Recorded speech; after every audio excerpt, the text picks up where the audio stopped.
Pues bienvenidos a nuestro sexto encuentro SUMEN, la educación matemática en el nivel superior y su relación con el bachillerato. Y en este momento nos toca la sesión de la mesa redonda, en donde tendremos a 4 profesores expertos: la doctora Ana Cecilia Conde, la maestra Nayeli, el actuario Javier Fernández y el doctor Juan Manuel Estrada. La primera ponente va a ser la doctora Ana Cecilia Conde. Les voy a leer un poco de su semblanza. La doctora Ana Cecilia Conde es investigadora del Centro de Ciencias de la Atmósfera de la UNAM. Tiene el nivel 2 en el Sistema Nacional de Investigadores del CONACYT. Fue profesora de Matemáticas y Física en la Escuela Nacional Preparatoria Plantel 5 de 1981 a 2015. Ha impartido cursos y es asesora en los posgrados de Ciencias de la Tierra, Geografía, Biología, Agronomía y recientemente en Ciencias de la Sustentabilidad. Es especialista en los impactos, vulnerabilidad y adaptación ante el cambio climático y la variabilidad climática, en particular en el sector agrícola en México. Fue coordinadora general de adaptación en el cambio climático del Instituto Nacional de Ecología y Cambio Climático, INEC.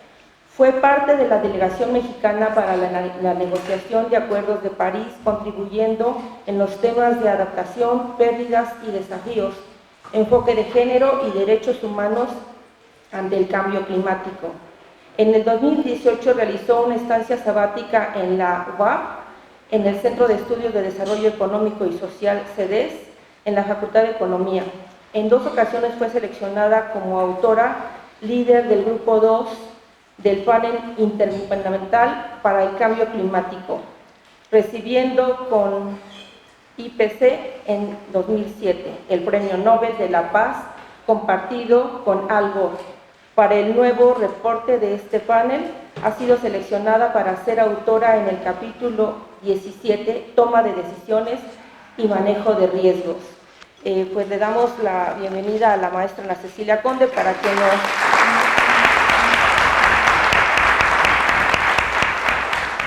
nos diga qué opina de la transición entre el bachillerato y la licenciatura. Gracias. ¿Una discontinuidad removible? Una discontinuidad. Pensé que te referías a mí. Yo abro mi presentación. No hay un técnico. No lo sé, pero la abrimos, ¿no? Falta que abra. Eso siempre. Dicen que se vira al cielo o al infierno. No, pues ahorita al cielo. Es esta, ¿verdad?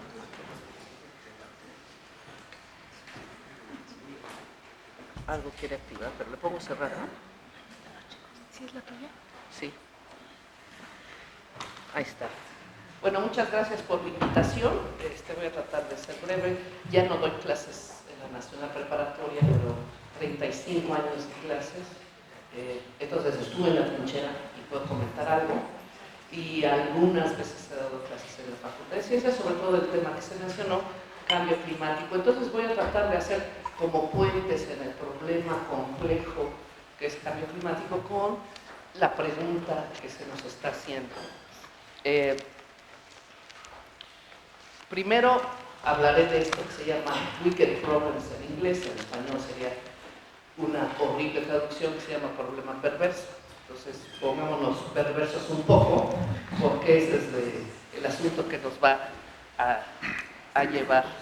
Diré que, ¿le puedes dar aquí para que ejemplos de problemas perversos o wicked problems? Es cambio climático, es un problema muy complejo que, a diferencia de cómo se resuelve, por ejemplo, el hoyo de ozono, o sea, a raíz de los estudios de Molina, Knudsen y ya no se me olvida su nombre, pero bueno, 3 que les dieron el Premio Nobel de Química en 1995, a raíz de sus estudios se hace el Protocolo de Montreal y se decide cambiar la composición de los refrigeradores, los spreads y todo, y entonces se ataca el problema. Entonces fue una relación ciencia-política bastante directa. Cambio climático no ocurrirá así. Ahorita diré algunas características. Otros problemas que están dentro de esto son, si le das, el combate del crimen. No va a haber una medida genial y vamos a combatir y derrotar al crimen. La que sigue, la pregunta que nos están haciendo: ¿cómo lo resuelvo? Esta discontinuidad de bachillerato, licenciatura. La que sigue, hay problemas de salud, obesidad, de anorexia, toman esta pastillita o no te tomen ni la pastillita para bajar de peso, lo que sea, ¿no? Esos problemas no se resuelven solo con una medida, una solución. Entonces, las características generales del problema que aquí nos ocupa, si le das para que se despliegue de una vez todo, por límite de tiempo, la que sigue, son, algunas características es que todo problema, cambio climático, es consecuencia seguramente de otro problema. Es como decir, tengo temperatura, tu enfermedad no es tener alta la temperatura, hay algo más. Las que siguen, no existe una formulación definitiva para las soluciones. La que sigue, podemos tener discrepancias de cuáles son las causas y cómo es el problema, pero, por ejemplo, yo puedo decir, el problema es que los maestros de prepa ni enseñan bien. No, el problema es que los maestros de licenciatura ni estudian para maestros, se ponen a dar clases. O no, nos ponemos los dos conjuntos de acuerdo y decimos, son los de la secundaria, lo hacen todo mal. Pero el problema es que una vez que decidimos eso, ese es el camino que vamos a seguir para buscar una solución. La que sigue, no hay soluciones verdaderas ni falsas, sino buenas o malas, funcionan o no. No es la verdadera y la luz del mundo, bueno, no lo voy a decir porque está en la cárcel, pero son buenas o malas. La que sigue, y no hay soluciones inmediatas ni definitivas.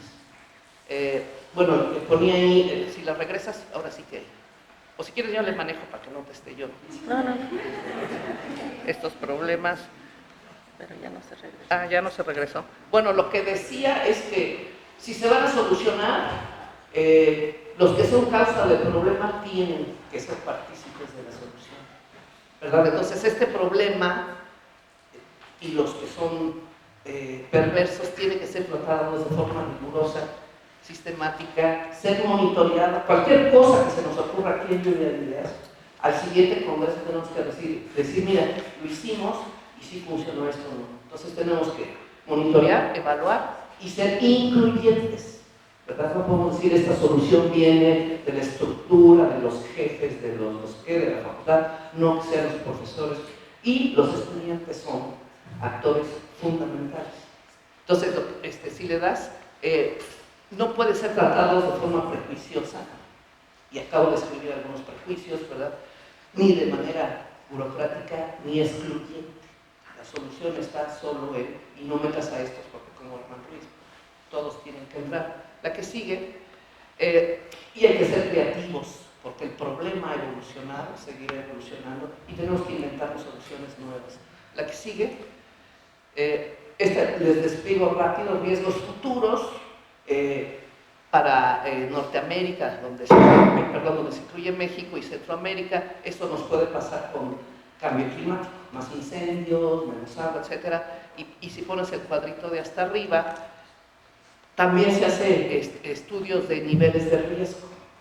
Obviamente con 2 o 4 grados el nivel de riesgo es muy alto, pero si le das, con los mecanismos de adaptación que nos sabemos ahora, no resolvemos o reducimos riesgo. Tenemos que ser creativos, inventarnos caminos, o sea, hacer prospectivas, probar soluciones.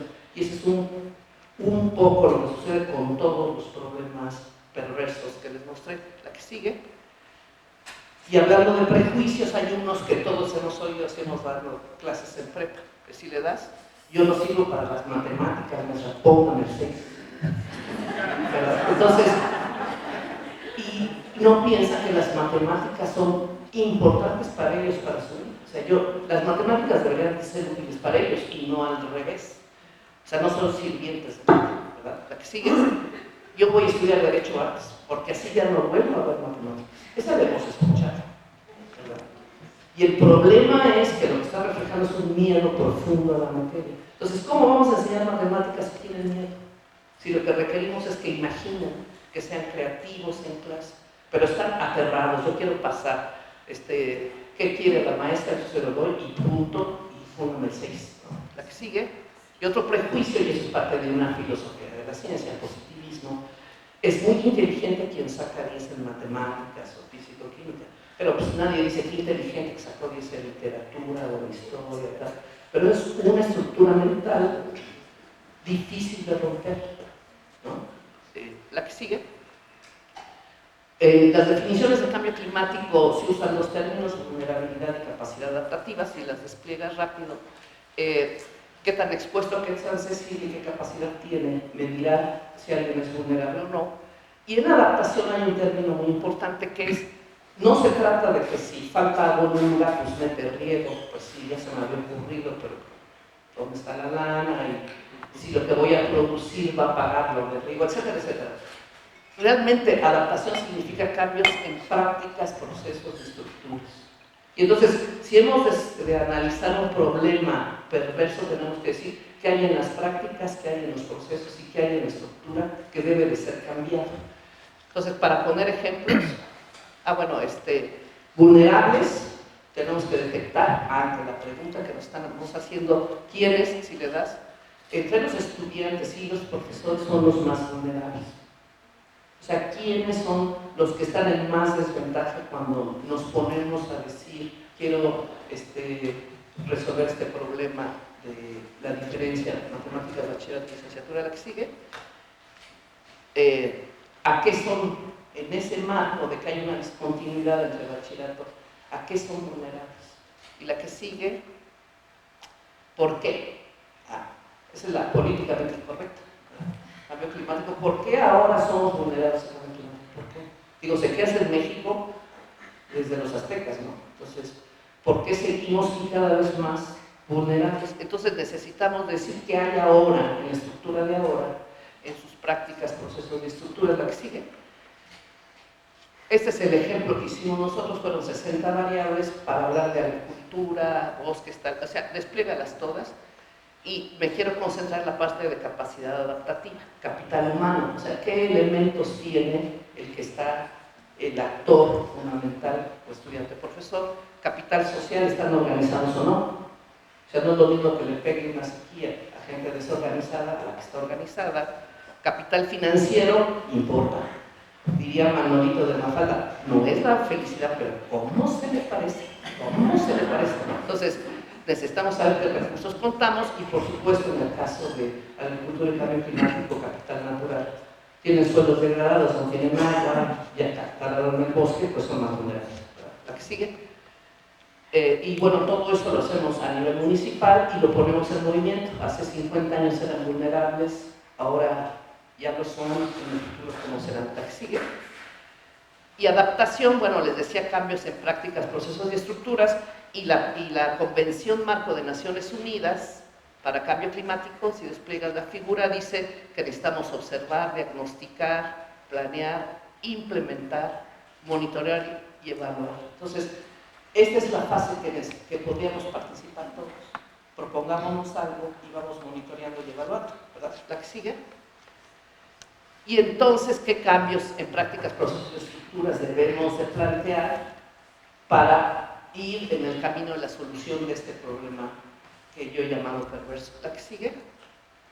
Entonces necesitamos credibilidad, o sea, no es que alguien llegue e imponga, ¿verdad? Muchos ejemplos en la Nacional Preparatoria, cuando se quiso imponer el mismo examen a la misma hora a las 9 prepas, y era impreso. Bueno, para empezar se filtró uno y una prepa sacó 10, se fue como le fue. O luego la computadora se equivocó al calificar y pues solo los que se equivocaron como la computadora sacaban 10. Entonces, esas cosas de que voy a poner una solución desde arriba, porque tengo un problema complejo, esas no funcionan. Entonces necesitamos nosotros ir creando y probando y haciendo pruebas piloto, etc. Y necesitamos ser flexibles porque el problema es muy complejo. Esas cosas tan rígidas no funcionan y por supuesto equidad. ¿Le das a la que sigue? Entonces, a nivel bachillerato, ¿qué prácticas que yo viví que sí funcionan? Si le das asesorías dinámicas voluntarias, no les paso lista. Van, hacemos ejercicios en mesas diferentes, mezclo a los buenos con los malos, para decirlo sintéticamente, y eso rinde mucho más que estar dejando 20 ejercicios de tarea mismos que se copian y luego es horrible calificar 100 tareas con ejercicios copiados. Pero eso sí funciona. Lo sé, tengo los números, etc. Y además son estudiantes explicando a los estudiantes. Eso ayuda. Y esta es una propuesta que hicimos para un congreso universitario en 1990, que se abriera servicios sociales para que estudiantes de licenciatura pagaran su servicio social, porque necesitamos un ejército para que vaya a las prepas y a los SHs, etcétera, etcétera, a tratar de hacer como esto, el club de matemáticas. También en la prepa nos concentramos mucho en los reprobados, hacemos cursos para que pasen al solidario. Pero los exentos, un buen muchacho tiene de mayo a agosto libre. Y ahí podríamos dar ese club de matemáticas, decir, mira, en ingeniería exigen que sepas, en la Facultad de Ciencias dicen que no sabes bien. Y tenemos tiempo para los vuelos, que los soltamos y no vuelven a ver matemáticas hasta que ingresan a la facultad.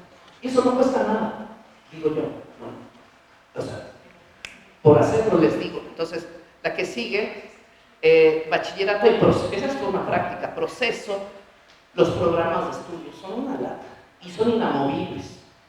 Y luego, si bien los sistemas incorporados no pueden hacer nada, lo cumplen o no lo cumplen, los profesores de prepa sí podemos cambiar. Cuando hacemos el avance programático, decimos, ya cambia el programa, pero podemos decir 10 veces, y el mejor libro es este, y lo podemos decir 10 veces, y yo creo que nadie los lee. Entonces estaría bien que si se va a hacer eso, se usara. La que sigue, y maestros de maestros. O sea, ese es así como estudiante, maestro a maestro. Y yo creo que este instrumento es interesante. Yo he conocido egresados como la maestra Giselle Ochoa Hoffman, la maestra Hoffman, conocida Hoffman, que ha hecho muchas cosas interactivas para los jóvenes. Son aportaciones que los de Pleistoceno como yo no usamos, pero ella ya ha entrado a estos sistemas. La que sigue. Y a nivel estructural, si le das, despliega toda para...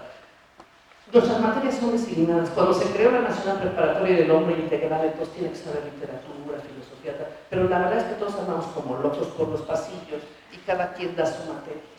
Pero podríamos preguntarnos si hay temas transversales en química, en física, bueno, en física, obvio, matemáticas, etcétera, que en una semana viéramos todos ese mismo tema y los chicos vieran esos enfoques. Y entonces, decía Gastón Bachelard, o sea, eso lo estudié hace 40 años, con perdón, en esta facultad, pero creo que viene en la formación del espíritu científico. Si hay dos formas de acceder al conocimiento: la dogmática, libro de texto, te resuelves todos los pares o todos los nombres y no sé qué, y no preguntes de dónde viene esto que estás estudiando. ¿Por qué es esto y no otro? ¿Qué relación tiene con otras materias? Entonces, poner en un contexto histórico el conocimiento que estamos enseñando. No digo que se transforme en historia de las matemáticas, pero sí decirles, por aquí fue, etc. Y me parece que es todo. Bueno, este es solo porque esta es la línea de pensamiento que sigo yo en cambio climático. Creo que el cambio climático es un problema ético y político, y no debe ser, sí, la ciencia y la política, pero en un contexto de justicia. Podemos decir justicia educativa, porque ese concepto no lo manejo. Y necesitamos varios científicos y la participación de científicos sociales. ¿Sí? Y creo que es todo. Y perdón si me enojé. Gracias. A ver si le das. Nada más para darle las gracias. Gracias.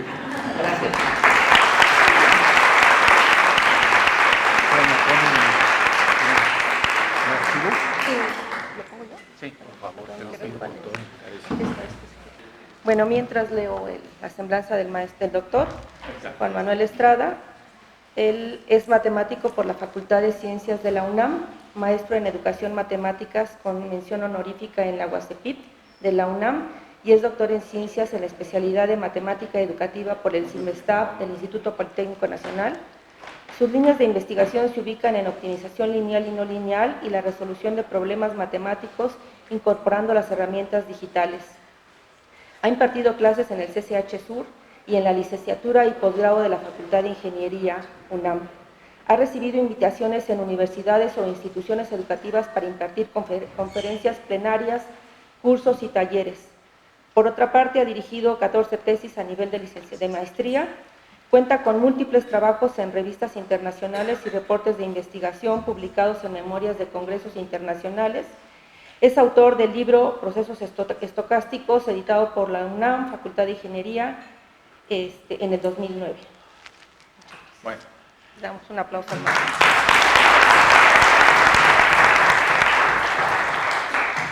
Bueno, en primer término, agradezco la invitación del comité organizador del SUMEN por ofrecerme la oportunidad de compartir mis puntos de vista sobre la problemática que enuncia el título. En primer lugar, les digo que voy a asumir la perspectiva de resolución de problemas para abordar esta cuestión. ¿Qué significa esto? Que la primera fase, si recordamos, es entender el problema. Si no tengo una claridad, una caracterización del problema que voy a abordar, en este caso educativo, difícilmente puedo sugerir estrategias pedagógicas para resolverlo. Ese sería mi punto de partida.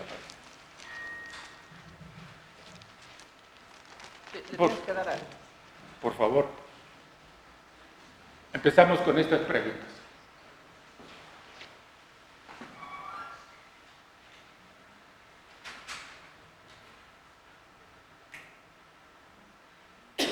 La segunda. No. La segunda pregunta, por favor. Ya no. ¿No? Con la otra flechita, creo. Pero le doy con la otra y no se regresa. Bueno, está viendo ponderables, ¿no? Esa. La idea es que tengan el sabor del marco y por dónde va la discusión. Ese es el asunto de las preguntas. Me parecen centrales para la discusión. Una, ¿cuál es? Los conflictos mayores, ¿no? Para la transición. ¿De qué tipo son?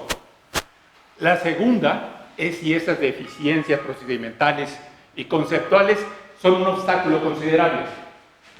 Eso es lo que se plantea, ¿no? Y luego la otra, una vez asumido que los alumnos han adquirido los conocimientos disciplinarios, ¿qué sucede? ¿Por qué la incapacidad para transferirlas a situaciones donde se requiere? Eso te da una pintura globalmente como es la problemática. Continuamos con la segunda de esta. Voy a dar ejemplos del nivel primario hasta licenciatura, de ejemplos que los considero paradigmáticos. El primero, miren, vean. Un profesor presenta un problema de aritmética sencillo a sus alumnos. Luego les enseña un procedimiento para resolverlo. Después les pone ejemplos también para resolverlo, para que usen el mismo procedimiento. Sin embargo, ¿qué pasa? Que cuando se les presenta un problema aritmético ligeramente, ni siquiera distinto, al dado, ¿qué sucede? Ya no. Se viene abajo, ¿están de acuerdo? Y la pregunta de abajo, ¿este episodio imaginario solo se da a nivel básico? Otro, de bachillerato. Aquí está el enunciado. Un automóvil recorre una distancia de 8 kilómetros a una velocidad de 50 y otro tramo después 10 kilómetros a una velocidad de 25. Y luego la pregunta es, ¿cuál es la velocidad promedio? ¿Qué hace el alumno? Suma las dos velocidades promedio y tras. Entonces la pregunta natural, ¿cuál es? ¿Es fácil entender el concepto de velocidad promedio para el alumno? Otro ejemplo. Un profesor solicita a un alumno el siguiente problema. El precio de un televisor es de 12.500, que tiene incluido el IVA. Obtener una ecuación que determine el precio sin el IVA del televisor. ¿Qué hace el alumno? ¿Qué hace? Miren. ¿Obtiene qué? Para obtener el precio solo hay que multiplicar ¿qué? El precio por el impuesto y esa cantidad restarla al precio del televisor con impuesto. Ahí está el enunciado. Pregunta, ¿qué? ¿La respuesta es correcta? Además, el profesor pide que le dé ¿qué? Bueno, que la ecuación, ¿no? Entonces aquí hay un conflicto. ¿Cómo la ecuación ya le resolvió el problema? Suponiendo que lo haya resuelto adecuadamente, ¿no? Suponiendo que lo haya resuelto con esta estrategia, plantea una ecuación. Problemas, ¿no? Sí, sigue. Licenciatura. Licenciatura en ingeniería. Vean, por favor. Miren lo que hace arriba. ¿Ya lo vieron? Luego, ¿qué más? ¿Ya lo vieron? Sí, vean nomás, miren, para que sientan, les digo, hay que entender los problemas, ¿no? En carne propia de ese tipo, ¿no? Lo que hacen. ¿Sí vieron lo que hacen en la segunda? Porque si no entendemos dónde están las broncas, difícilmente vamos a sugerir estrategias. Y no se trata de decirle, no, hazlo así, ¿no? No se trata. El problema no se resuelve así. Luego, ahí está ¿cómo se llama? La evidencia, ¿no? Porque para que no piense que la inventé o la inventamos, ¿no? Ahí está la evidencia. Sigue. Ahí está. ¿Qué ilustran los ejemplos anteriores? ¿Qué ilustran? ¿Sí? ¿O son simplemente que hechos aislados o es que, como dice, la punta de un problema más de fondo? ¿Están de acuerdo? ¿Y cuál sería? También. Porque aquí usamos el pensamiento cartesiano. Desde los efectos iré a las causas. Ahora, la otra pregunta, ¿no? Dice ahí, bueno, con estos ejemplos anteriores, ¿es posible la transición suave? Ahí está. La otra, ¿y qué significa una transición suave? ¿Sería suave en el caso de estudiar matemáticas que en ingeniería? Ya está la pregunta. ¿De qué naturaleza, insisto, son los conflictos de fondo? Y luego el diccionario, ¿qué dice? Transición, ¿qué dice el diccionario? Es acción y efecto de pasar de un modo de ser a ¿qué? A otro. ¿Pero qué significa ese modo de ser en matemáticas, en educación? A ver, por favor. ¿Sí? Aquí tenemos dos situaciones, ¿de acuerdo? ¿No? Descontinuidad. Y la pregunta, ¿cuál es? De acuerdo a los ejemplos anteriores, ¿el alumno está equipado para realizar una transición suave? Tiene pegada la respuesta, ¿no? Adelante. Para poder entender cuál es la naturaleza del problema, la literatura distingue dos clases de pensamiento. Dos clases de pensamiento. El nivel que le llaman ¿qué? Operacional. Y aquí un ejemplo muy sencillo. Es decir, las nociones de los objetos matemáticos, el alumno los concibe como ¿qué? Como hacer operaciones y sustituir números. O sea, es un pensamiento numeroso, digamos, pensándolo así. Sin embargo, cuando se pasa a licenciatura, la exigencia de pensamiento es de otro tipo. Los objetos matemáticos se ven como una unidad. Por ejemplo, la primera, ¿qué es lo que se ve? Ya no es una cuestión operacional. Ahí lo que estoy viendo es que una función periódica, donde el periodo es ¿qué? Es A, pero lo estoy viendo como objetos, no como cuestiones operacionales. Yo me tengo que imaginar qué le pasa a una función en el periodo A, pero lo estoy viendo como un objeto, como una unidad, como un todo, no lo estoy viendo operacionalmente. Y el otro, miren, lo tengo que ver como un objeto ese, la composición.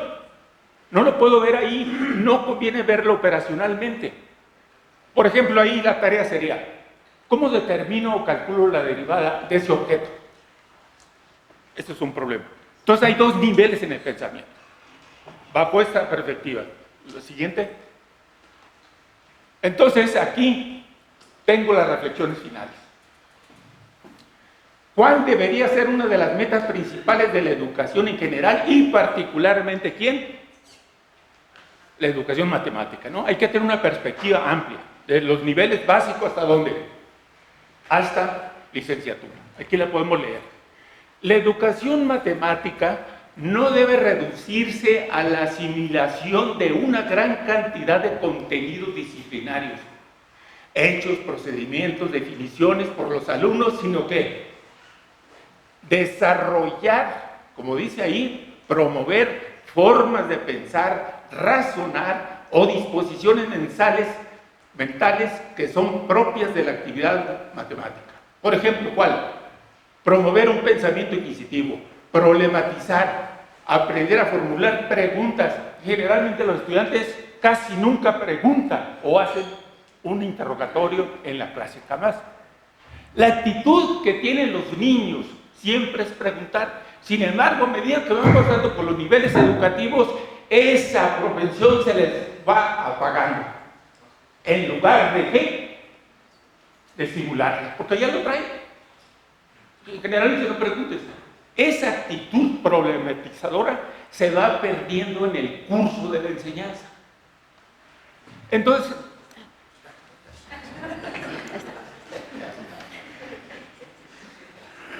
por eso la pregunta, ¿debemos estimular hábitos mentales? ¿Cómo están? Estos hábitos mentales. Ya caractericé el asunto y entonces aquí viene la pregunta. ¿Que estimular estos hábitos mentales entra en conflicto con la adquisición de qué? ¿De los contenidos? Aquí nosotros planteamos que es ¿qué? Un falso dilema. Es un falso dilema contraponer ¿qué? Los contenidos disciplinarios con las formas de pensar. Sino al contrario, los contenidos disciplinarios deben de usarse para promover todas estas rasgos o disposiciones mentales. Entonces, concluyo diciendo que bajo esta aproximación que les estoy presentando, los alumnos podrían realizar transiciones suaves, porque lo pongo, el foco, el acento en las maneras de pensar y no en cuestiones de hechos, procedimientos, sino que hay que apuntarle eso, de tal manera que estos dos planos no estén separados, sino que tiendan la diferencia a ser ¿qué? Cero. Eso es lo que le quería comentar.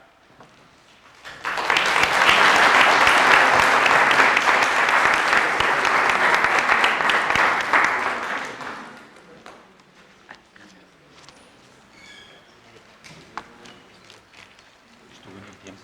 Sí, justo. No, pues. Con precisión. Con mano de rey. Bueno, ahora vamos a dar la bienvenida a la maestra en Ciencias Rosanayeli López Pacheco. Ella es ingeniera civil del Instituto Politécnico Nacional, maestra en Ciencias en Ingeniería Ambiental, maestra en Ciencias en Matemática Educativa por el CIMBESTAB.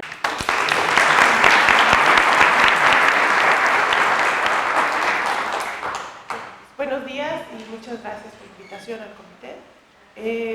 Y bueno, pues desde mi punto de vista, yo soy profesora de nivel bachillerato, siempre he dado clases a nivel bachillerato, pero tengo la experiencia de dar clases tanto en Politécnico como ahora, hoy por hoy, en el CCH Sur.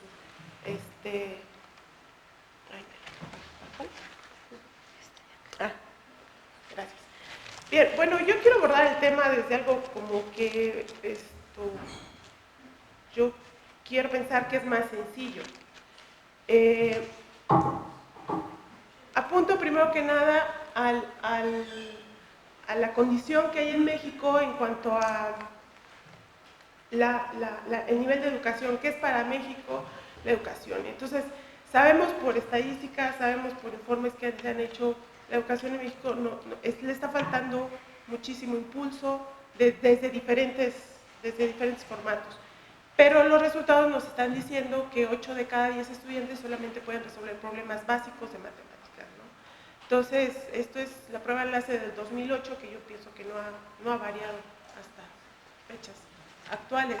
Entonces, a nivel básico hay un rezago educativo de 30 millones de personas. A nivel bachillerato, la deserción de alumnos es de las más altas.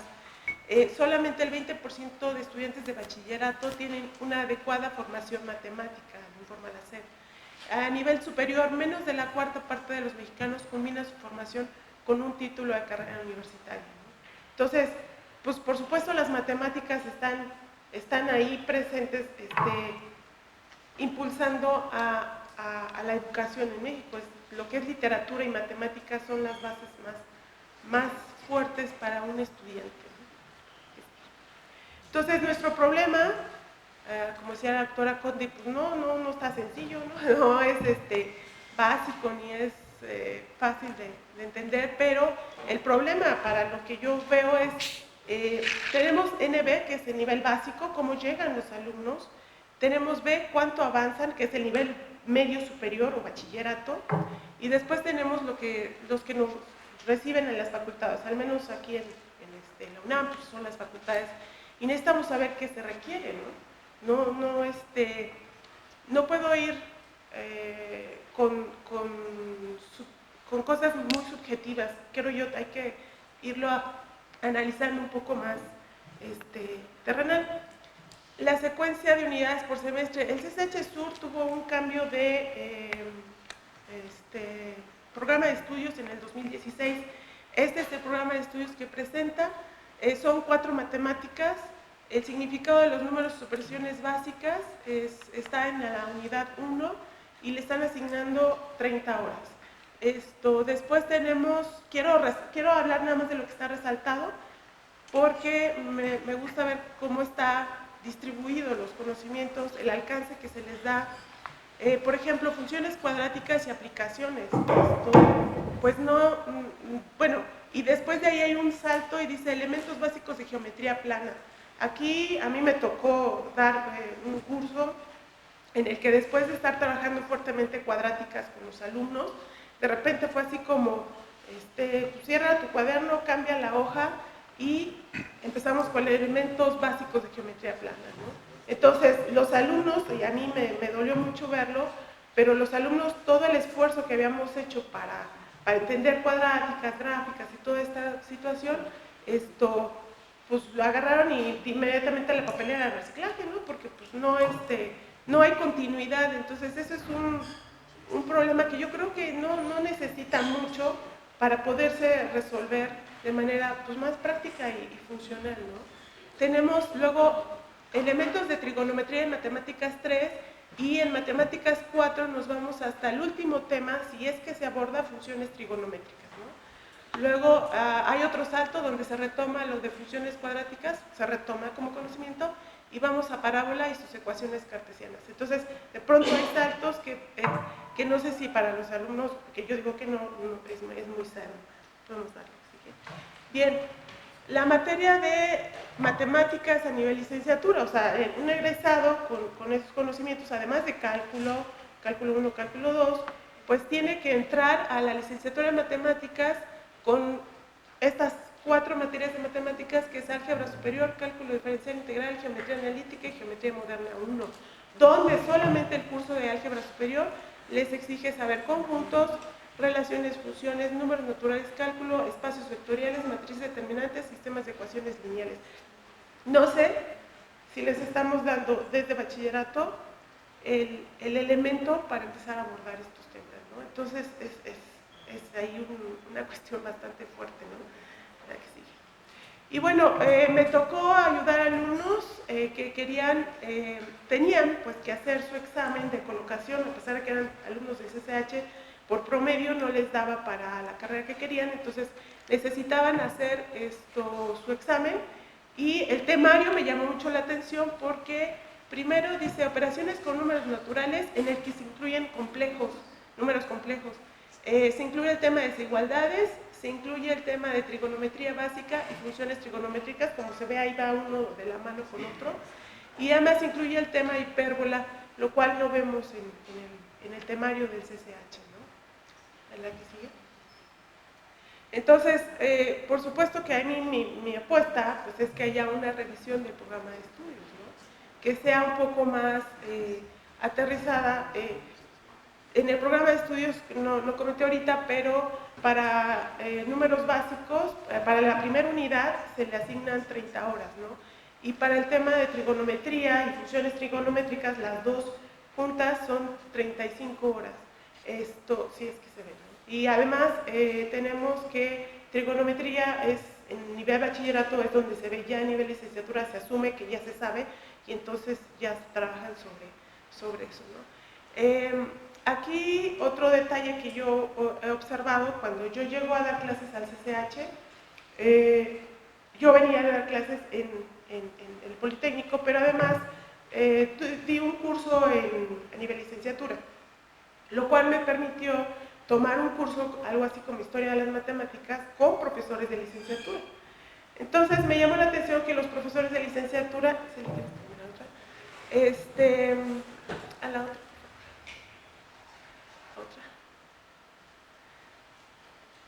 Bueno, ahorita, ya la expliqué, perdón.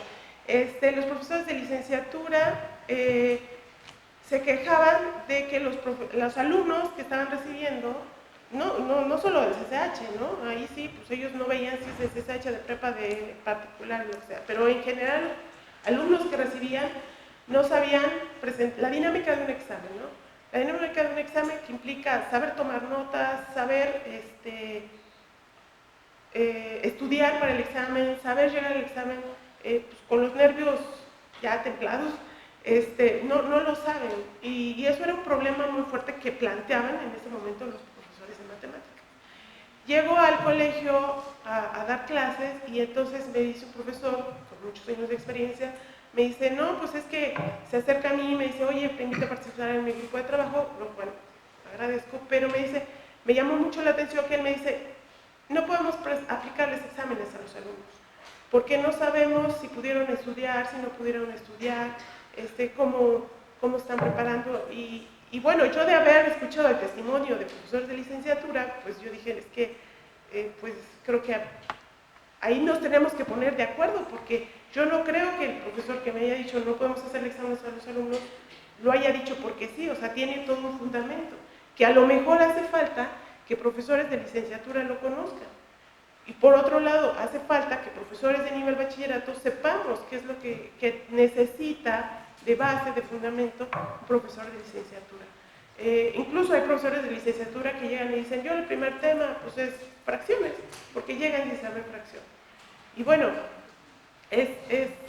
o sea, no me puedo ir a problemas mucho más fuertes, necesitamos resolver algo mucho más básico y compartiendo un poco lo de la maestra Condi. Son diferentes perspectivas, sí, pero un granito de arena tenemos que estar abonando todos. ¿En la que sigue? Bueno, algunas de las propuestas, bueno, se está haciendo estudios, como decía la maestra Conde, se están haciendo estudios en los que necesitamos ver desde bachillerato qué cursos están tomando, cómo están llegando los alumnos a nivel licenciatura, hacer una especie de trayectoria de estos propios alumnos, que ellos mismos puedan reportarnos qué es lo que sí les ha funcionado en sus cursos, ¿no?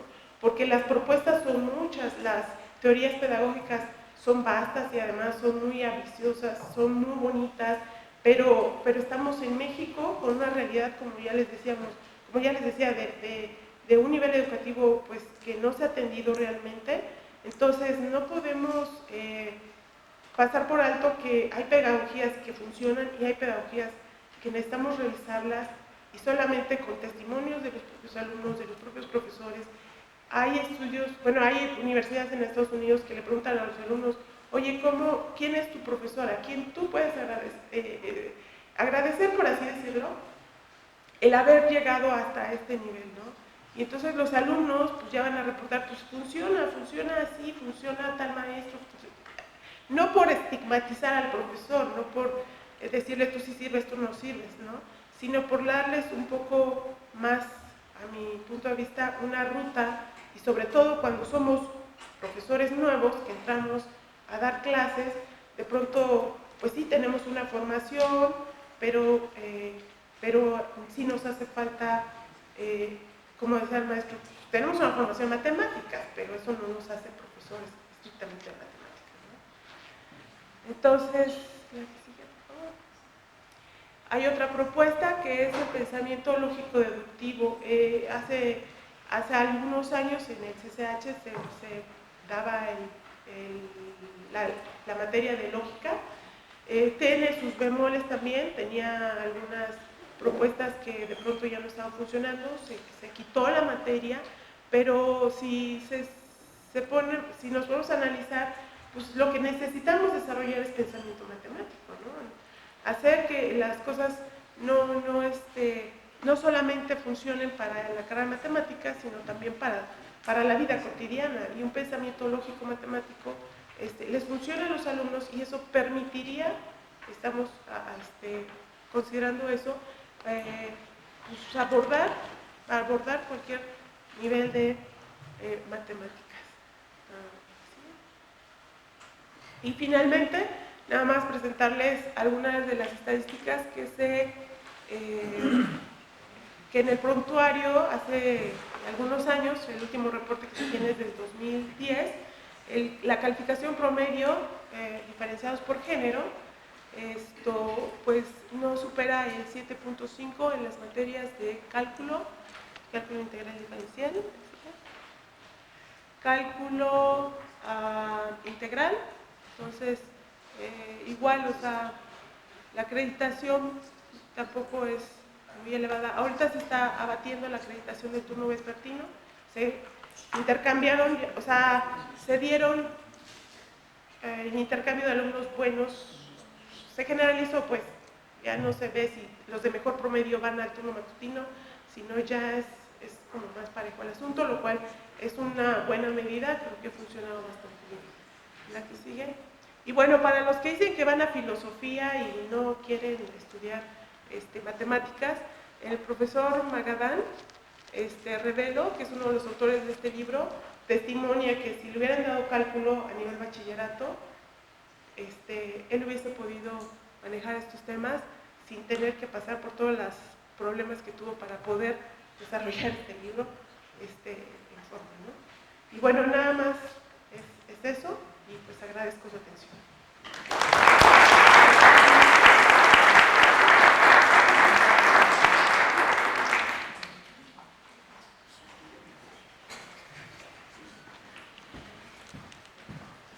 Bueno, pues ahora vamos a dar la bienvenida al actuario Javier. ¿De qué hay un problema? Hay un problema. En 1997, dos economistas de la UNAM, José Blanco y José Rangel, editaron un libro que se llamó Las generaciones cambian, en donde lo que hicieron fue seguir durante 15 años 3 generaciones de 27 carreras de la UNAM y ver cómo iban siendo los tiempos en que iban terminando los estudios, los muchachos. En el caso de la carrera de matemáticas, por ejemplo, el corte, ellos hacían 3 cortes en su estudio. Un primer corte a los 4 años, que es el único que voy a mencionarlo, porque si no se me va el tiempo para las cosas que quiero decirles.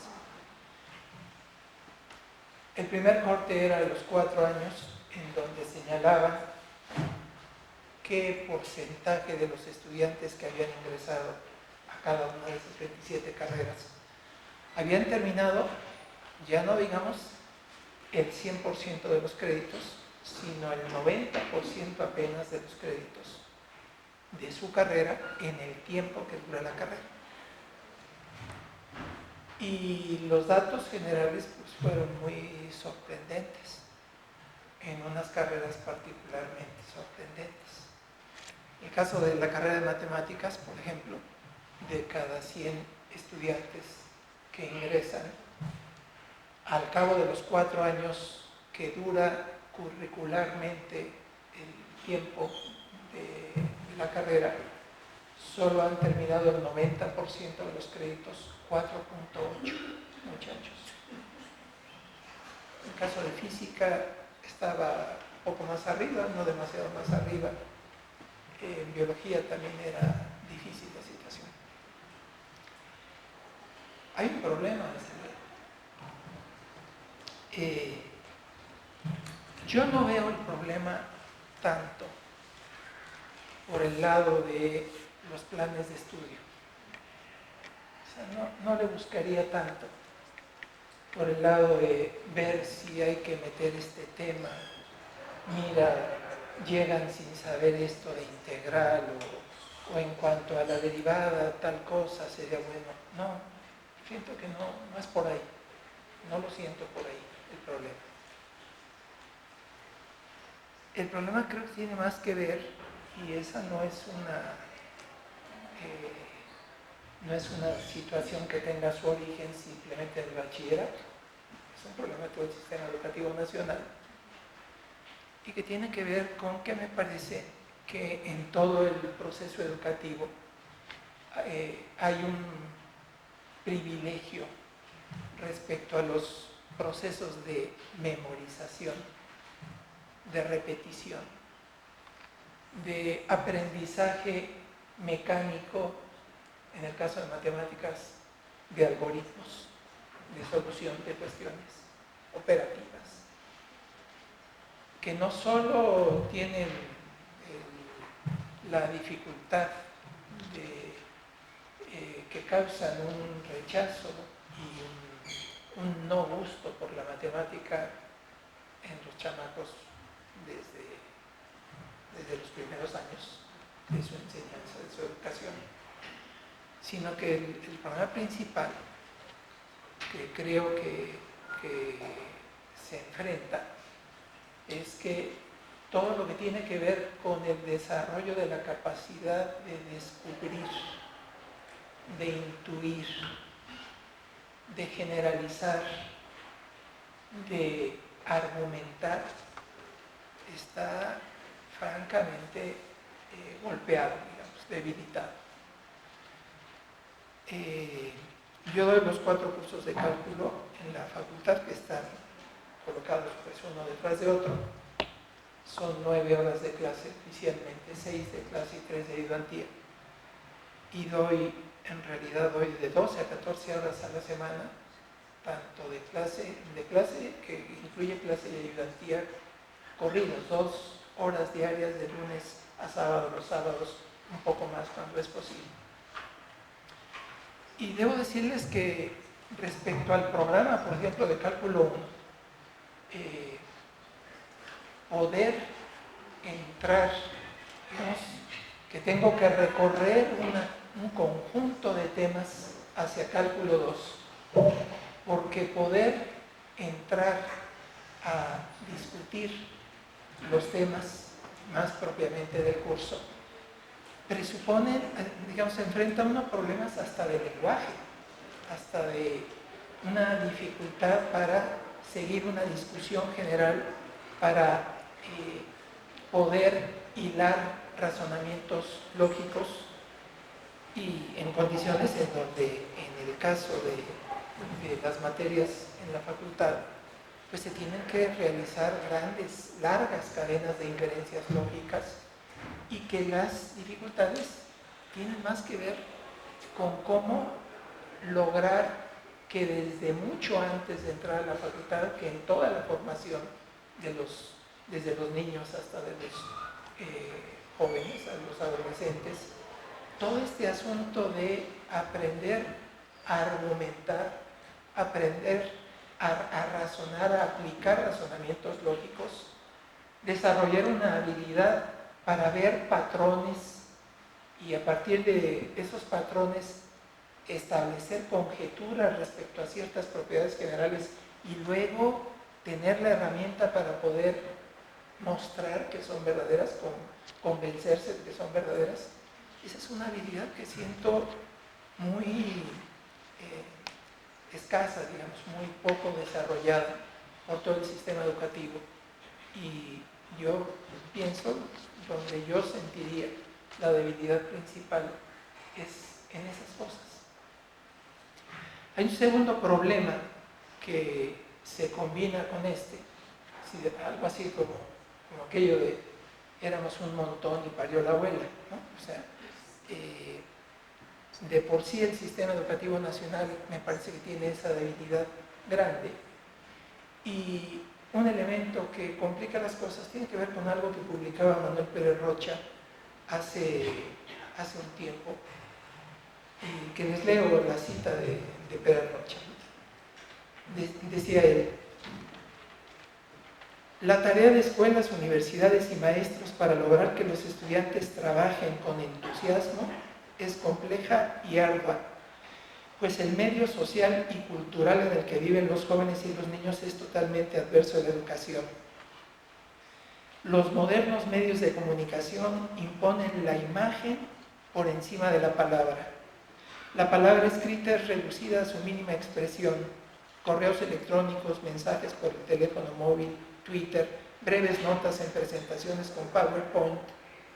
La televisión, la radio, los videojuegos y otros artefactos, además de transmitir obsesivamente los peores antivalores morales, cívicos y estéticos, generan la necesidad viciosa de estímulos continuos, incesantes, quebrantando la tranquilidad requerida por el pensamiento reflexivo, analítico y crítico. Este fenómeno ha sido convertido en una patología global creciente, el síndrome de deficiencia de atención, ADS por sus siglas en inglés. Estamos viviendo en una cultura del tiempo de atención breve, en que la información se brinda en rápidos pantallazos antes que en episodios más largos y reflexivos. Contra esta abrumadora cultura y los perniciosos hábitos que genera, tenemos que trabajar estudiantes, maestros, escuelas y universidades. El año pasado me invitaron a participar en la revisión de una modificación que se hizo al plan de estudios de la materia de cálculo de la Escuela Nacional Preparatoria. Y en las conversaciones sobre este asunto, y en dos pláticas que hubo sobre este punto, yo veía lo siguiente: quizás el rasgo más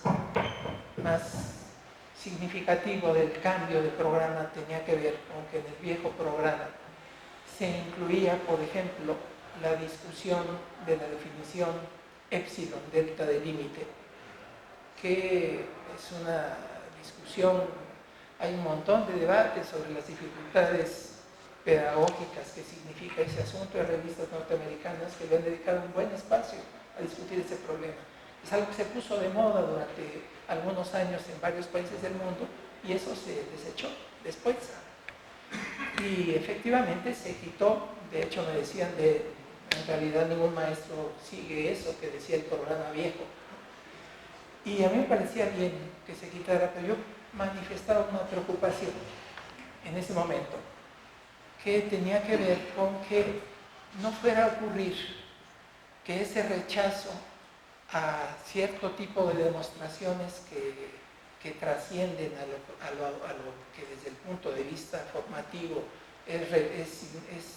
es aceptable inclusive para cierto nivel de estudios, no fuera a repercutir en una especie de torcer la rama en el sentido contrario y reducir todo lo que tiene que ver con la enseñanza del límite y del cálculo a la enseñanza de una serie de procedimientos mecánicos repetitivos.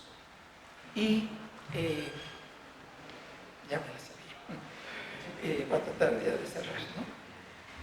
Y planteaba que quizás se podía encontrar en la literatura una lista larga de ejemplos de problemas de cuestiones que sí pudieran ser demostradas, que el hábito de demostrar sí se generara desde el bachillerato en un nivel adecuado. Bueno, sobre eso hay algunas cosas que he ido encontrando, digamos, pero ya entonces, dado que se acabó el tiempo, déjenme decirles una cosa más, un ejemplo más que yo creo que es interesante, que quería meter en la discusión sobre las soluciones. Hace algún tiempo encontré un libro sobre una experiencia que se echó a andar en una universidad alemana, la Universidad de Tubinga. Es una universidad que se construyó en el siglo XV. Ahí estudió Kepler, ahí estudió Hegel, en fin, tiene una tradición enorme. Y tomaron la iniciativa de echar a andar algo que le llamaron una universidad para los niños. Lo que hicieron fue hablar con 8 científicos afamados y convocar a chamacos de entre 9 y 12 años de edad en el periodo vacacional a 8 conferencias en un auditorio. Y la experiencia fue sorprendentísima, el resultado fue sorprendentísimo. Llegaban los chamacos a tropel, según narran los periodistas que escriben la introducción del libro en donde aparece narrada esta experiencia. La primera conferencia llegaron alrededor de 400 niños. Al cabo de la tercera, cuarta conferencia ya había 900 niños en esas sesiones, en donde los temas, lo que se hizo fue escoger temas que atrajeran a los chamacos, pero que eran la entrada para discusiones de muy buen nivel, digamos, conferencias dadas por científicos de muy buen nivel. ¿Por qué se extinguieron los dinosaurios? ¿Por qué se construyeron castillos?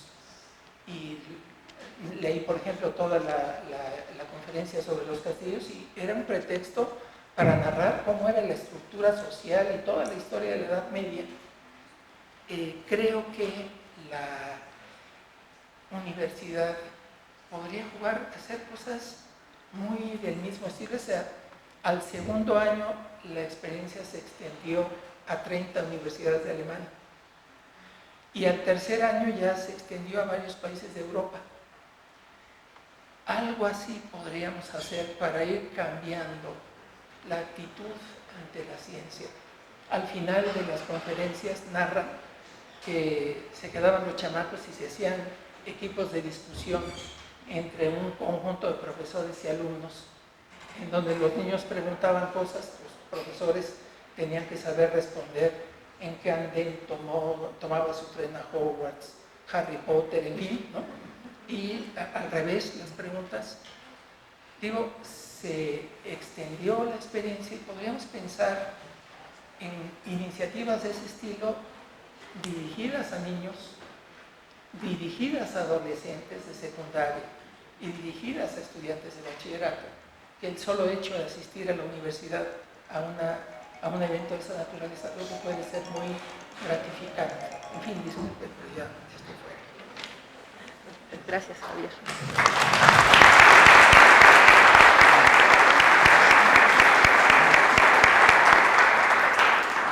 Bueno, realmente nosotros empezamos 15 minutos retrasados. Te paso el micrófono. ¿O hablas de aquí? ¿Cuál de este de acá? Les decía que empezamos un poco retrasados y entonces pues tenemos poco tiempo para preguntas. Yo quisiera hacerle unas preguntas a los maestros de la mesa. Bueno, desde luego, comentando lo que decía el maestro Estrada, no solamente quisiéramos que esta transición tuviera una discontinuidad removible o fuera continua, sino nos gustaría que además, o sea, no basta que sea continua, sino que nos gustaría que fuera derivable y más aún suave, ¿no?